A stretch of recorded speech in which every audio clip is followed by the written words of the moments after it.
Hello students, आज का हमारा टॉपिक है direct and bending stress. Bending stress हम लोगों ने प्रीवियस लेक्चर में स्टार्टिंग में पढ़ा था। डायरेक्ट स्ट्रेस क्या होती है? डायरेक्ट स्ट्रेस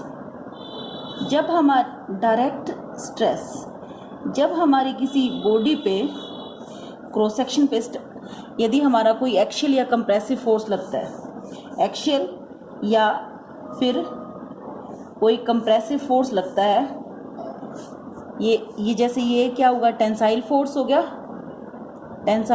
गया, और ये कौन सा फोर्स हो गया, मेरा कंप्रेसिव फोर्स हो गया। तब जब ऐसा फोर्स लगता है तब मेरी स्ट्रेस जनरेट होती है। क्या होती है? स्ट्रेसेस। ये क्या है? एक्शियल है। इसके क्रॉस सेक्शन के क्या आ जा रही है? ये perpendicular to the cross section.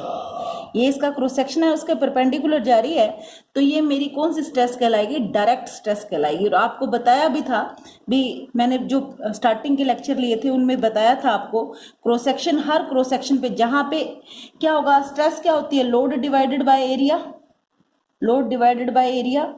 जहाँ पे लोड क्या है आपका? P, और एरिया क्रॉस सेक्शनल एरिया। आपका जिस पॉइंट पे आपको स्ट्रेस निकालनी है, फॉर एग्जांपल मुझे इस पॉइंट पे निकालिए, इस पॉइंट पे निकालिए। यदि मेरी जो सेक्शन है वो प्रिज्मेटिक सेक्शन है। प्रिज्मेटिक का मतलब तो आपको पता है, प्रिज्मेटिक का मतलब होता है यूनिफॉर्म सेक्शन, एक जैसा सेक्शन चले। तो मेरा यदि प्रिज्मेटिक सेक्शन है तो ए मेरा वेरी नहीं करेगा। और यदि नॉन प्रिज्मेटिक सेक्शन है, नॉन प्रिज्मेटिक सेक्शन का मतलब क्या हुआ कि जैसे ये क्या है, ये टेपर्ड मेरी कोई बार है, उसके अंदर क्रॉस सेक्शन यहाँ कुछ है और यहाँ कुछ है, तो इसके अंदर क्या एरिया, जिस पॉइंट पे मुझे निकालना है तो मैं उसी फॉर एग्जांपल मुझे इस पॉइंट पे निकालना है, तो इस सेक्शन पे स्ट्रेसेस निकालनी है, तो मैं क्रॉस सेक्शन एरिया भी कौन सा लूंगी? इसी का क्रॉस सेक्शन एरिया लूंगी। तो ये मेरी कौन सी होती है? Direct stress. यानी एक्शियल मेरा कंप्रेशन या टेंशन के अंदर ये लोड कैसा लग रहा है? एक्शियल लग रहा है, चाहे वो नेचर उसका कंप्रेसिव है या टेंसाइल है, कोई भी नेचर है, ठीक है। ये तो मेरी हुई डायरेक्ट स्ट्रेस।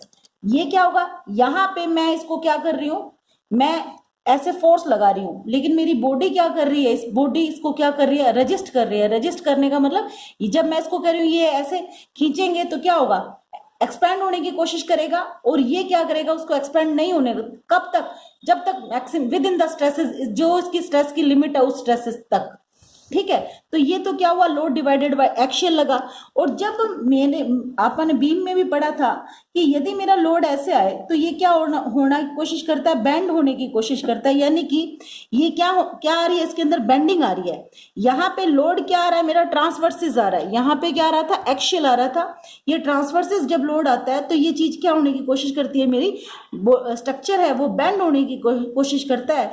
जो बेंडिंग को रजिस्ट करे, जो रेजिस्टेंस किस चीज, एक्चुअली स्ट्रेस क्या है? Resistance, internal resistance of a body. यदि वो एक्शियल को रेजिस्ट करती है तो वो डायरेक्ट स्ट्रेस कहलाती है, और यदि वो बेंडिंग को रेजिस्ट करेगी तो वो कौन सी स्ट्रेस कहलाएगी? बेंडिंग स्ट्रेस कहलाएगी। आज इसके बारे में हम लोग डिस्कस करेंगे। जैसे एक कॉलम है अपना, इस कॉलम के ऊपर, ये कॉलम है मेरा, ठीक है जी। इस कॉलम के ऊपर ये मेरा क्या है? कॉलम का एक्सिस है, यानी कि एक्शियल जो इसकी एक्सिस ऑफ सिमेट्री है वो ये है। यदि मेरा लोड इस पॉइंट पे आता है, ये रेस्ट कर रहा है, यहाँ पे ग्राउंड पे रेस्ट कर रहा है कॉलम, तो यहां से जब ये लोड इधर आएगा, ऊपर से जब लोड आएगा, तो अपनी अर्थ है, अपनी ग्राउंड है, वो क्या करेगा? उसको रजिस्ट करेगा, यानी एक रजिस्टिंग फोर्स लगेगा। तो ये मेरा कॉलम क्या हो रहा है? कंप्रेस हो रहा है। तो कौन सी स्ट्रेस जनरेट होगी यहाँ पे? Direct compressive stress. Direct stresses यानी कि डायरेक्ट कौन सी? कंप्रेसिव स्ट्रेस जनरेट होगी, जिसका नाम लिए सिग्मा डी। क्या होगा वो? Load divided by area. Area कौन सा? इसका क्रॉस सेक्शन। जो टॉप व्यू से देखेंगे, टॉप व्यू से हमें ये ऐसा दिखाई देगा, तो क्रॉस सेक्शन एरिया क्या होगा? जैसे ए बी सी डी, ये क्या है? इसका क्रॉस सेक्शन है। तो जो लोड लग रहा है ये कौन सा? एक्स एक्सिस हो गया, ये क्या हो गया? अपना वाई एक्सिस हो गया। टॉप व्यू से देखते हैं, ये एक्स एक्सिस और ये वाई, और ये कौन सा है? लॉन्गिट्यूडनल एक्सिस है। ये देखो, ये क्या है, जैसे ये है मेरी, ये कोई चीज है स्ट्रक्चर, तो ये एक्सिस कौन से हो गए, ये एक्स एक्सिस हो गया और ये वाई एक्सिस हो, ये क्या है, क्रॉस सेक्शन। और यदि मैं इसको देखूं सामने से, तो सामने से मेरा कैसा दिखाई देगा, ये ऐसे, आपने कॉलम देखे हुए हैं, तो कॉलम का बिल्कुल सेंटर पॉइंट से इसके जो एक्सिस पास होगा, तो वो क्या होगा, इसका एक्सियल, इसका जो एक्सिस होगा, सिमेट्री ऑफ एक्सिस ये होगा इसका। ठीक है, यदि मेरा लोड यहां से पास होता है तो मेरी स्ट्रेसेस कौन सी आती है, डायरेक्ट स्ट्रेस आती है। ठीक है जी। और कई बार क्या होता है कि लोड मेरा यहां से ना होके और थोड़ा क्या है, इसेंट्रिसिटी पे जाके आता है, यानी कि लोड मेरा इसेंट्रिसिटी पे लग गया। इस केस में क्या होगा, देखते हैं हम लोग। इस केस के अंदर आपके देखो, आपके केस बनेंगे इसके कई। इस केस के अंदर क्या हुआ कि आपका ये क्या हुआ, एक्सिस ऑफ सिमेट्री हो गया, और आपका लोड एक्सिस पे ना लग के यहां लग गया P, यानी कि किसी इसेंट्रिसिटी पे लग रहा है। इसको मैं ऐसे लिख सकती हूं, डायरेक्ट और कंप्रेसिव के अंदर मैंने क्या किया कि यहां से एक्सिस ऑफ सिमेट्री, इसका मॉडिफाई कर रही हूं उसको मैं। यहां पे मैंने जो एक्सिस के अबाउट आ रहा था, मैंने एक लोड ऊपर से लगा दिया, कोई भी लोड, पी लोड लगा दिया या पी डैश लगा दिया, इसी का अपोजिट यहां से लग गया, और यहां पे क्या हुआ, ये जो इसेंट्रिसिटी पे लोड लग रहा है E, ये आ गया। ठीक है, अब आप देखो, क्या मैंने इसी को इस तरह लिख दिया, कैसे लिखा, यहां पे आपका कोई लोड नहीं है, इस पॉइंट पे आपका कोई लोड नहीं है, तो मैंने इस पॉइंट पे जब लोड लगाए, अपवर्ड और डाउनवर्ड सेम लोड लगा दिए, तो सेम लोड ने तो क्या किया, उसको कैंसिल आउट कर दिया। ठीक है, और ये लोड क्या था मेरा, ये लोड मेरा इसेंट्रिसिटी पे है, तो ये लोड मैंने ऐसे कर दिया इसको। क्लियर। अब क्या है कि आप देखो इसको, यदि मैं इसको ऐसा लिखना चाहूं, आपको सिर्फ आपको ये बात समझा रहे हैं भी आपकी कपल कैसे जनरेट होता है। मैं इसको ब्रेक कर रही हूं, इसको जब मैं ब्रेक करूंगी तो आप देखिए, एक लोड ये आ गया और एक इसका ये लोड आ गया। कैसे किया मैंने, ये पी लोड, इस चीज को रिमूव करके यहां लिख दिया, या इसको ऐसे भी समझो आप, ये देखो आपने क्या किया, आपका लोड यहां लग रहा था P इसेंट्रिसिटी पे, मैंने इस लोड को ब्रेक करके इस लोड को मैंने ऐसे लिख दिया। कहने का मतलब ये हुआ कि मैंने एक सेम मैग्नीट्यूड का लोड इधर भी लगा दिया, अपवर्ड डायरेक्शन में और डाउनवर्ड डायरेक्शन में भी, ये P लग गया, ये भी P लग गया, यहां भी क्या लग गया, एक P, और ये तो स्टार्टिंग में लगा हुआ लोड था, और ये जो लोड लगाया है मैंने, ये इसका नेट इफेक्ट तो 0 हो गया ना। ठीक है, अब इसको यदि मैं मॉडिफाई करूं तो मैं इसको ऐसे लिख सकती हूं, ये मेरा एक्सिस ऑफ सिमेट्री हो गया, ये मेरा क्या हुआ, एक्सिस ऑफ सिमेट्री, यहां पे मैंने ये लोड लगा दिया P, प्लस यहां पे क्या हुआ, ये एक्सिस ऑफ सिमेट्री, और यहां पे ये लोड तो ऊपर वाला तो आ गया इधर, और इधर क्या हुआ, ये नीचे वाला लोड लग रहा है, और इसेंट्रिसिटी पे जो लोड लग रहा था वो हो गया। समझ आया। देखो 3 कंपोनेंट थे लोड के, यहां देखो 3 कंपोनेंट थे, 2 डाउनवर्ड आ रहे थे, 1 अपवर्ड आ रहा था। यहां भी देख लो आप, 3 कंपोनेंट बन रहे, 2 डाउनवर्ड, एक ये डाउनवर्ड, और ये क्या हो गया आपका अपवर्ड लोड आ रहा है। क्लियर हो रही है बात। अब आप यदि इसकी वजह से क्या होगा, यहां पे आप देखो, ये चीज देखिए आप, इसको मैं जूम करके दिखाती हूं, यही दिखा देती हूं।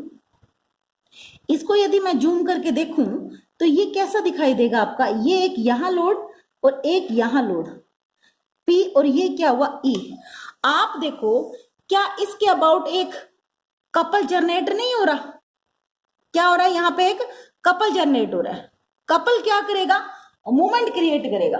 कपल क्या करेगा, इसको मूवमेंट का मतलब इस चीज को क्या करेगा, वो घुमाएगा। तो कहने का मतलब क्या हुआ, एक तो क्या हुआ, एक्सिस के अबाउट आ गया, बिल्कुल एक्सियल लोडेड हो गया, और एक क्या हुआ, कपल की वजह से मूवमेंट आई। तो कहने का मतलब कि स्ट्रेसेस आपकी 2 आ गई हैं।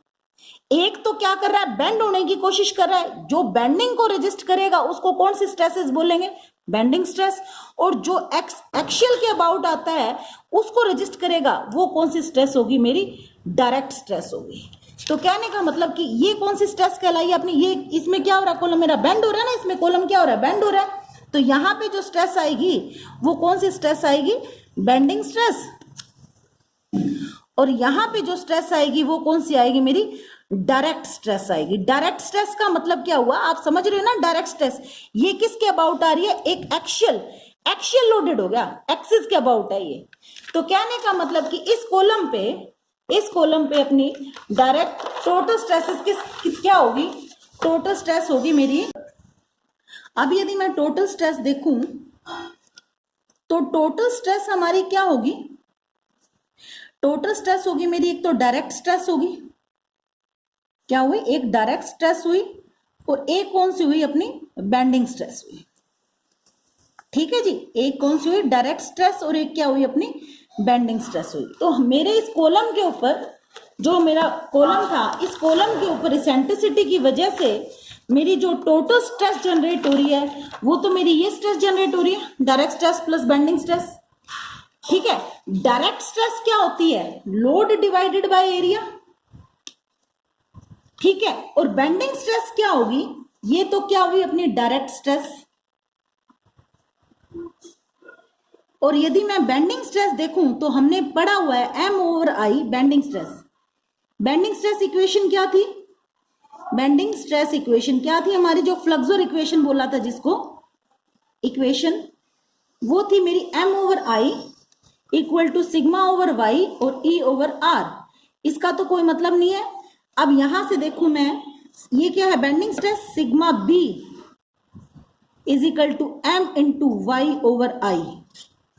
क्लियर, वाई क्या है, वाई डिस्टेंस है न्यूट्रल एक्सेस से, आई क्या है, मोमेंट ऑफ इनर्शिया है, एम क्या है, बेंडिंग मोमेंट है। मैं इसको ऐसे लिख सकती हूँ, sigma over B is equal to M over Y over I को क्या लिख सकते हैं आप, सेक्शन मॉडुलस यानी कि जेड। तो वाई ओवर आई क्या हो जाएगा, आई ओवर वाई 1/z होता है, वाई ओवर आई क्या होता है, 1/z, I over Y is equal to Z होता है। यहां तो वैल्यू किसकी है, वाई ओवर आई की, तो ये क्या हो जाएगा 1/z यानी कि